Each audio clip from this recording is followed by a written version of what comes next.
Hello everybody, back here again for our vlog a day, and today is Sunday the 9th, and today was a lovely, beautiful day to be alive.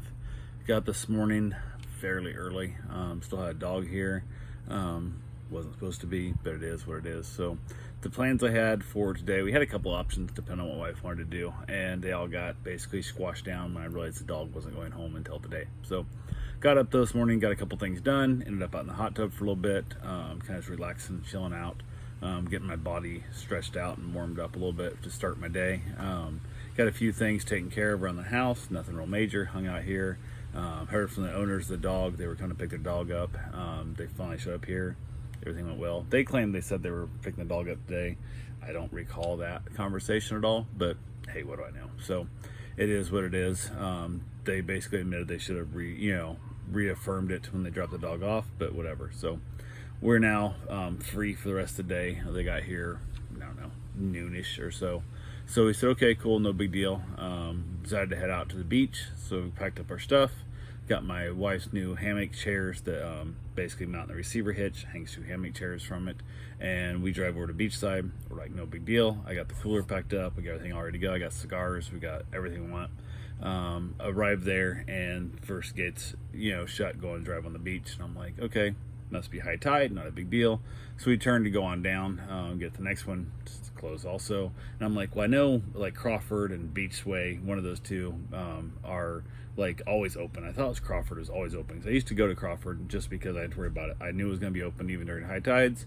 So we get our stuff, and sure enough, it's closed as well. So I don't know if that's a new 2022 thing. I don't know what's up with that, because before, going up towards the jetty, you could always get on there. I don't know what's up with that. I understand the high tide thing. As the tide comes in higher, it means there's less place people put their chairs and stuff in their spots, more likely to have traffic and human interaction. But people still on the beach don't have to like stop driving their car for the 3 hours or whatever the heck it is. They're still allowed to drive up and down the beach, and I believe you can just drive down the beach the whole 3 hours if you want to. But we're like, great, it doesn't open back up till 3, which again, make a sign, put a little sign there that says, hey, closed for tide, open back up at 3 o'clock, make it adjustable, 3:15, 3:20, whatever the hell time frame it is, 6 p.m., whatever it is, and just change the sign. Instead, you got to park, you got to block traffic, you got to and you got to go up and try to ask somebody, and they're always, I shouldn't say always, I've had a few people that are really nice about it, but I've had mostly, when you ask people that question, they just seem just distraught and put out, and how dare you ask me this question, and they just seem like assholes. And I'm like, why is it when I ask you, hey, when's this gate open back up, you guys seem like assholes, but every other time I drive through and scan my little tag and drive in, you guys seem perfectly pleasant, and they're not the same people each time, obviously, but it just doesn't make any sense to me. So I'm like, put a sign out there. The signs would cost $9 to make, but it is what it is. So I realized I need to buy a tide clock, or make a tide clock, so I know what time not to head over to the beach side. So we said to hell with it. I'm like, what do you want to do? Do you want to try and find something to do for the next 3 hours? What do you want to do, guys? I said, well, how about we just drive down and try and find one of the parking spots, the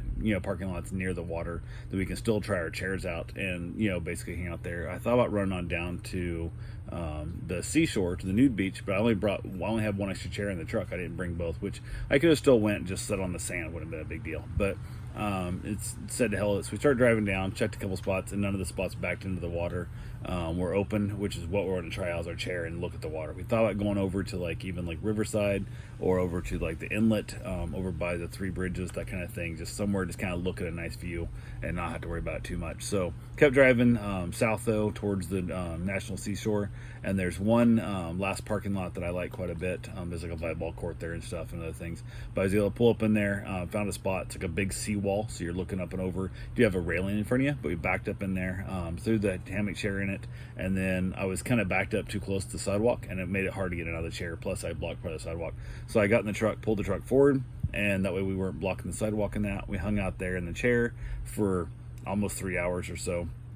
Had a nice cigar, chatted a little bit, had a bunch of people asking about the hammock chairs. Like, they were just everybody that walked by were like looking like, oh, that's pretty cool, and a lot of people asking, where'd you get them and how did you like them? And I'm like, it's the first time using them. We really don't know overall, but so far we're enjoying it quite a bit and whatnot. So we had fun with it. Got done there, basically headed back home, hit an open house on the way, and oh my lord, it's awful. The yard was from the front, it did not show well from the front, The house itself was a weird layout, no garage, so we immediately knew not interested. But we're already here, might as well. The real estate agent, like the driveway you pull up in, there's like a parking spot you can like back into and then drive out, so you face out, not to pull out onto heavy busy traffic road and then backwards. You can just drive out into traffic instead. And she chose to park there. Like, what are you doing? Like, how dumb is this? Like, that's the best spot in this lot. You could either pull into it and back up towards the house and then drive out or whatever. You're making this more difficult for me, which makes me less likely to want to buy this house. So stop being like, I don't know why these real estate agents have to suck so bad at their jobs. They really do. But got in, the house does not show well. And when you walk in the front door, it's got this beautiful cathedral ceiling. It's amazing. You go forward about 9 feet, and then it's like a drop-off wall with a shelf. And now the ceiling is like super low. Like it's 6 maybe is the ceiling. It's a super low ceiling, and it might be 8 feet, but it's a low ceiling. Looks like crap. They've taken trim off around the door to the master bedroom, which ironically is at the front of the house right by the driveway, which my assumption is that was the garage. From the layout, the look of the house, I believe that was the garage they converted into a master.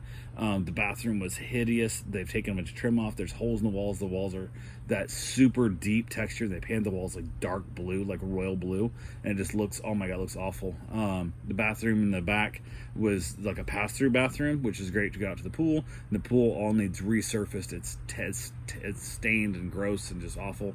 The 2 bedrooms are tiny. The kitchen, the bathroom, you get into that pass-through bathroom, is so narrow. Like, my hips rubbed on both sides. So I mean, like, and I'm not a fat man, but like I literally had to turn a bit sideways to get through there. And I'm just like, this is so dumb. Like, this is not comfortable for people. Doesn't make any sense at all. The sliding glass door to the back from the 1 bedroom, which probably was originally considered the master before they took the garage over, was broken, and they had like a 2x4 stuffed in it, but it wasn't even cut to size. So like it was awful looking.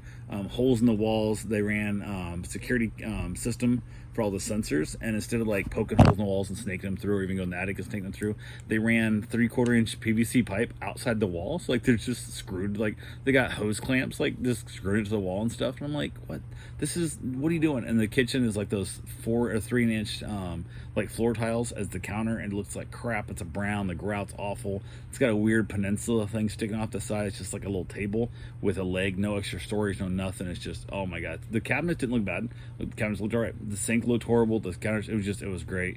The back, going out to the patio where the pool is, there's a nice little bar there with a pass through from the kitchen out there, but it's like pass your food and stuff and your drink stuff, right? Great. And I was like, just like the Leave It to Beaver. And I'm like, I don't remember Leave It to Beaver ever passing stuff out the kitchen window, but hey, whatever.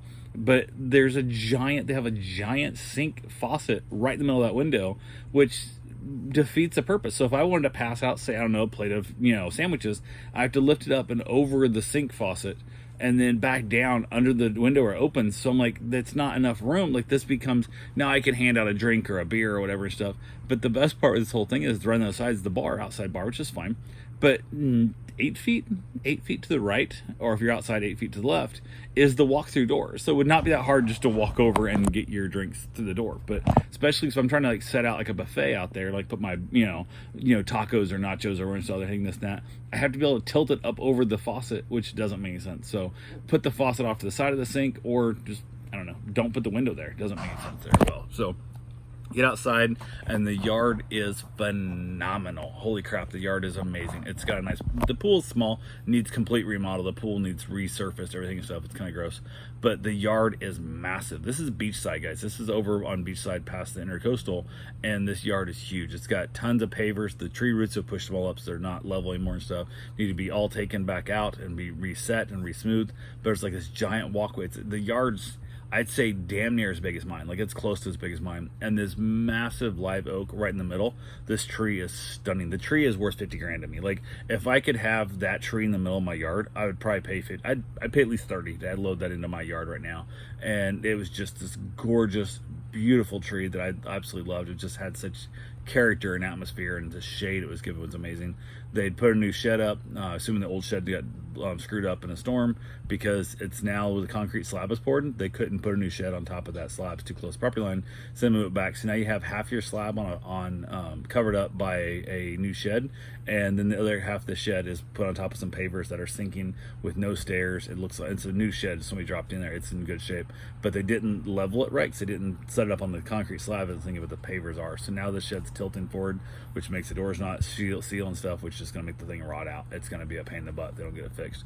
And then you got these 2 little tiny bedrooms, and the master's at the far end of the house. So if you're in your master and you want to go out to your hot tub or your pool, because you have to walk through the entire house into the dining room to get to your pool, which is ridiculous. Why would you not put your master bedroom in the back by the pool? I don't know, except they wanted a bigger room. I would have been better off making the front garage into 2 bedrooms, 2 tiny little bedrooms, and then take the 2 bedrooms on the other side and make that into a giant master. Would have been a better process their money, because it would have made sense. So, but yeah, that's what should have happened, but it is not what happened. And they're asking $600,000. They were asking $638,000 for it, and they've lowered it to $599,000. So $600,000 for a house that honestly I wouldn't trade you for my house.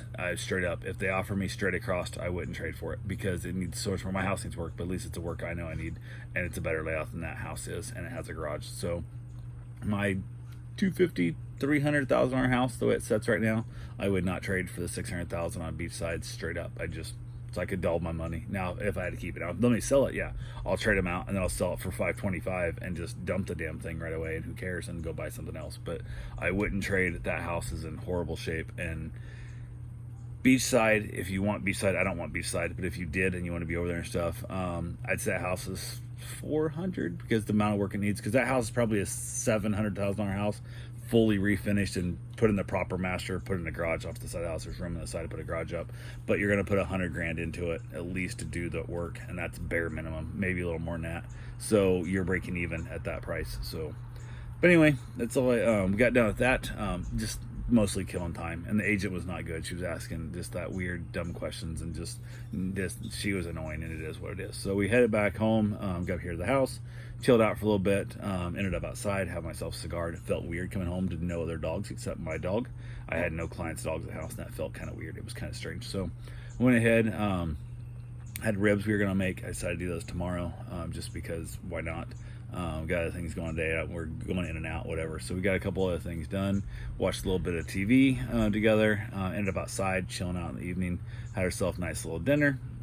Ended up out for the rest of the evening outside. My wife came out. She hung out with me for a while in the evening, which is really nice. Had a nice little fire going again. Enjoying the fires.